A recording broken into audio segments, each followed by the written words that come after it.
Hello everybody, welcome to part 2 in this video about getting input from the user for controlling the main character. Today what we are going to do is actually add the sprite for the character and have it move and animate on the screen. So the first thing we are going to do is add the sprite. Call him MC. He's got several bitmaps associated with him. Let's see, there's 1, 2, 3, 4, 5, 6. And that's just so that we can have animations with him and make it look like he's walking in the right direction. So there's the first one we do is the default one, so you keep that in mind. So for him moving, we have 1 and we have 2. These middle two letters just indicate the orientation, north-south or east-west. So I also have EW still, and I have EW1 and EW2. Alright, and then just set the x equal to the spawn x, which we read from I think we read that from the input file. And it's the same for the y. Okay, now what do we want to do? Well, we have this branch called timer ticked, and it'll go there every 100 milliseconds, or every tenth of a second. And so this is probably where we want to actually have him move, because it's time dependent. Alright, so how do we have him move? Well, we can indicate his current location by saying sprite xy mc, and then we say mcx and mcy. And then we can, let's not forget to actually draw the sprites so that we can see what's actually happening. And then we can update each of these variables based on the dx and dy values, how fast they're changing in each direction. Okay. What else? Let's do some character input. I said that I wanted to be able to stop the character, because otherwise he'll just keep going. You can change its direction by right-clicking, but we want him to be able to stop. So we'll read some character input from the keyboard, and it'll come here whenever it senses character input. When character input, go there. And then there's this built-in variable, if you remember from previous videos, called inKey. Does this seem like an extra step to you, assigning it to a separate variable? I feel like it is, but I seem to remember doing this just because an example problem did that or something. I don't know. Whatever. It's a habit.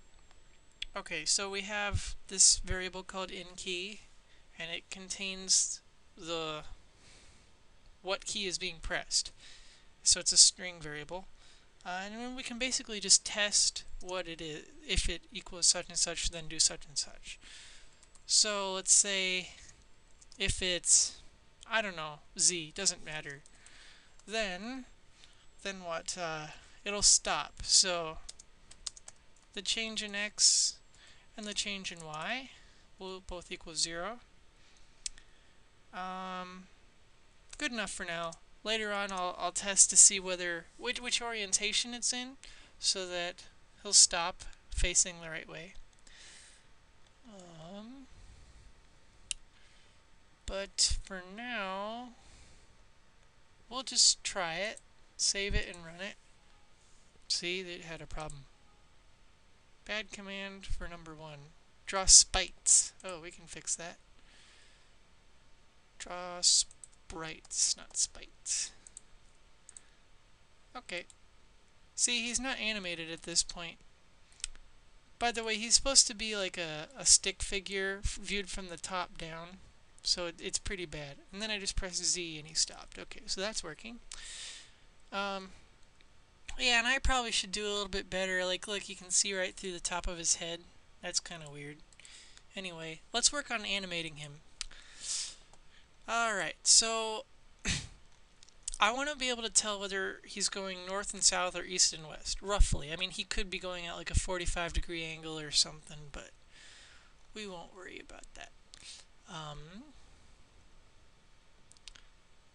So let's have a new variable called like MC orient. It'll start out at north south.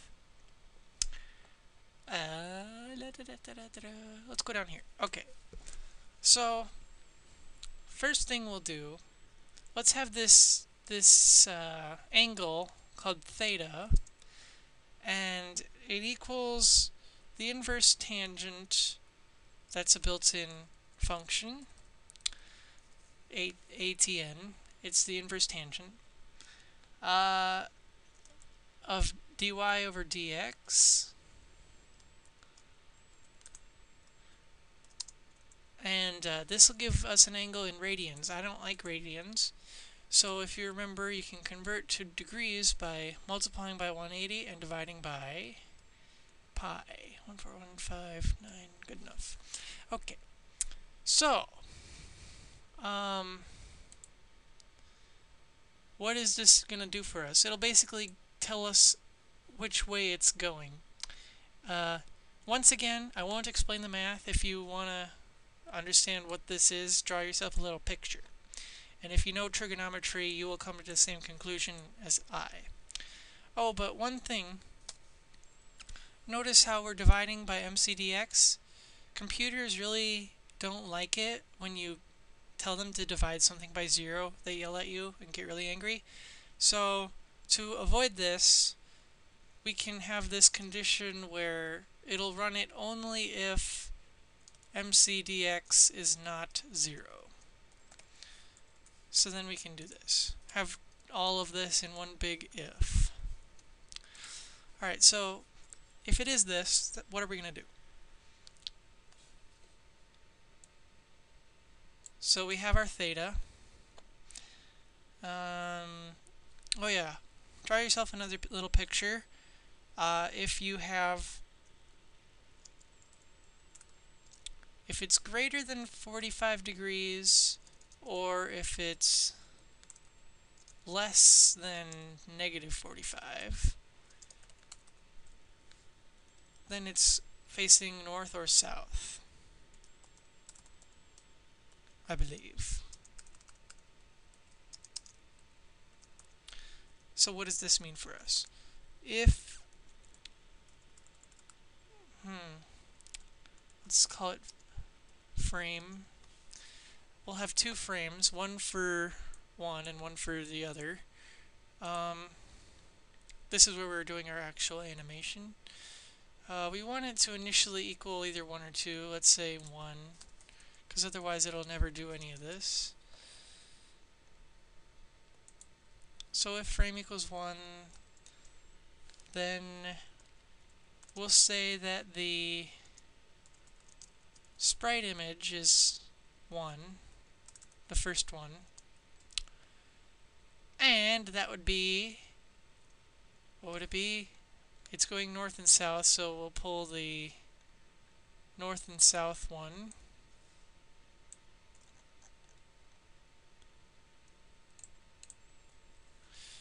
Okay. Oh, we have to tell it which sprite. It doesn't like us when we don't tell it what to do. And then we change the frame to the next one so that it oscillates. So else, if it is 2, then we do printe. Change it back to the other image. ns2. And then change it back to frame 1. And if, let's basically just copy and paste for the next, for EW. else MC orient equals EW, change everything to EW, dun, dun, doo, doo, doo, and end this if. I think we're good. Oh, let's go down here and test to see which way it's facing. So if MC orient equals NS, then print numero uno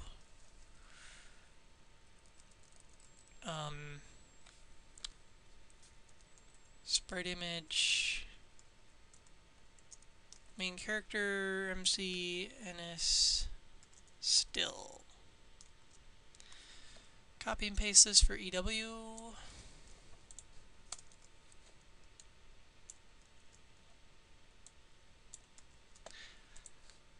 Save it and try it out. Okay, it compiles. The real test is running it.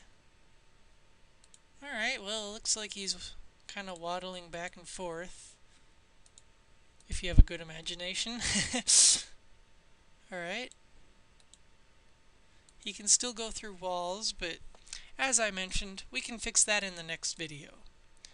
But this is all I really wanted to do for this video. And then let's see, we can press Z and it'll stop and he's facing the right way. Okay. Alright. I'm happy. We made a lot of good progress today. Alright, so stay tuned for the next video. We'll try, I think in the next video we'll try collision testing, but I might think of something else to do too. Alright, hope you enjoyed. Stay tuned for the next one.